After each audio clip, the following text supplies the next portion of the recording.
வரப்போறாவ என்ன சொல்லி சமாளிக்க போறான்னு எனக்கும் தெரியலப்போ. எனக்கு என்னமோ கொழுந்தன் சொல்லியிருப்பாவன்னு நம்பிக்கை இல்லை. உன்னை தான் இழுத்து விடுவாவ பார்த்துக்க. அது சொன்னால் அதுக்கு நல்லது, அது அம்மாவுக்கும் நல்லது, நான் சொன்னால் எனக்கு நல்லது. இதே அவ அம்மாலாம் ஏதாச்சும் ஒரு பிரச்சனைன்னு நம்மளை கேட்கட்டுமே. அவ அம்மா சொன்னாவன்னா உடனே நம்மக்கிட்ட கேட்க வந்துடுவாவ, நீ எங்கள் அம்மாவை எப்படி இப்படி சொல்லலான்னு. ஆனால் நம்மளுக்கு ஏதாச்சும் ஒரு பிரச்சனைன்னு வையி, அவங்க அம்மா கிட்ட போய் கேட்க மாட்டாவில்ல வியெல்லாம். உடனே மாமியார்னா இப்படி தான் இருப்பாவன்னு ஓடிடுறாவ. அம்மா அப்படி என்னத்ததாம்மா ரெண்டு பேரும் பேசுவிய? காலையிலேருந்து உட்காந்து பேசிட்டே இருக்கியம்மா. வாங்க எல்லாம் ரெடியாக இருக்காத, நீங்களும் வர்றதான் பாக்கி. வாங்க கிளம்புவோம். சரி சுஷ்மா, பாய். போயிட்டு வரோன்னே. போயிட்டு வரமா? அவள் தானே வரா? நீ என்னமோ பாய் சொல்லிட்டு இருக்கா அவளுக்கு? இல்லை, தேவலுக்கு உடம்பு சரியில்லையா, அதனால அவள் வரலன்னிட்டு இருக்கா. நல்லா தானே பேசிட்டு இருக்கா உட்காந்து, அப்புறம் என்ன உடம்பு சரியில்லைங்க? பார்க்க நல்லா தான் இருக்கு, அவளுக்கு வயிறு வலிக்குதான், அதான் உட்காந்துட்டு இருக்கா பார்த்துக்கங்க. என்னடா புதுசாக கதை விட்றிய? வேணும்னே வரக்கூடாதுன்னு இப்படி பண்ணிட்டு இருக்கீ, இவ்வளோ நாடகம் நடிச்சுக்கிட்டு. அன்னைக்கு நீயும் உன் பொண்ணும் பண்ணுச்சே, அத மாதிரியா? என்னமா பேசிட்டு இருக்கிய? எல்லாம் அங்கே ரெடியாக இருக்காவ, வாங்க. இதோ நான் இருக்கல்ல, வரமாட்டாங்கம்மா, வயிறு வலிக்கா, உடம்பு சரியில்லைன்ட்டு உட்காந்து கிடக்கா. நான் வரும்போது பேசிட்டு தானே இருந்தால்வ கூடி கூடி. இவ்வளோ கூடி பேசினாலே இப்படி ஏதாச்சும் ஒன்று பண்ணுவாள்வல்லம்மா. அதான் நம்ம ஏன் போனோம், இவையெல்லாம் ஒன்றா ஜாலியாக போகும்போது நம்ம எதுக்கு போனோம், போகாமல் இருக்கட்டும், அப்போ தான் இவைய நிம்மதியை கெடுக்கலான்னு பிளான் போட்டிருப்பாள்வ.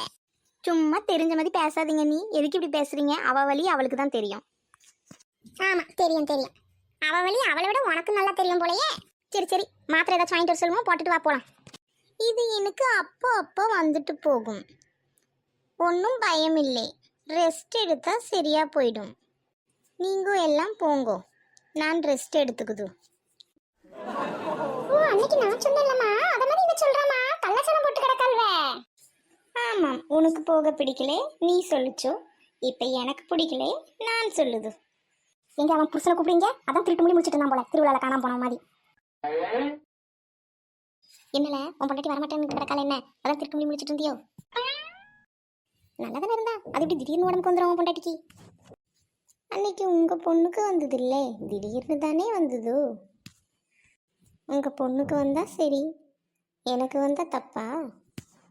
அதெல்லாம் எனக்கு தெரியாதுல, நான் கிளம்பிட்டேன். உன் பொண்டாட்டி ஒழுங்கா வர சொல்ல, அவ்வளோதான். எல்லாரும் ஒன்றா போகிறோம். இருந்தாலும் அவகிட்ட பேசிக்கிங்கம்மா, உங்கள்கிட்ட நடுவில் மாட்டிட்டு என்னால் முழிக்க முடியாது. என்னால் வர முடியாது, உடம்பு சரியில்லை. எங்கள் அம்மாவே நான் இன்னும் பார்க்க போகாமல் இருக்குதோ, உன் தங்கச்சியை பார்க்க வரணுமா? முதல்ல எங்கள் அம்மாவை பார்க்க போகுது, அப்புறம்தான் நான் எங்கேயும் வரும். நான் முடிவு பண்ணிடுச்சு, போகணும்னா போங்கோ, இல்லை எல்லாரும் இங்கே இருங்கோ. என்னல பேச பேச அவளை பேச விட்டுட்டு அமைதியாக இருக்கா? அங்கே காத்துட்டு தானே இருப்பா என் தங்கச்சி, நம்ம எல்லாம் வருவோன்னு. வந்து தொலைலன்னா முதல்ல சொல்லி தொலை வேண்டியது தானே நேத்தே. சரி போனதெல்லாம் போட்டல, இந்த ஒரு வாட்டி வாங்க சொல்லல உன் பொண்டாட்டிக்கிட்ட.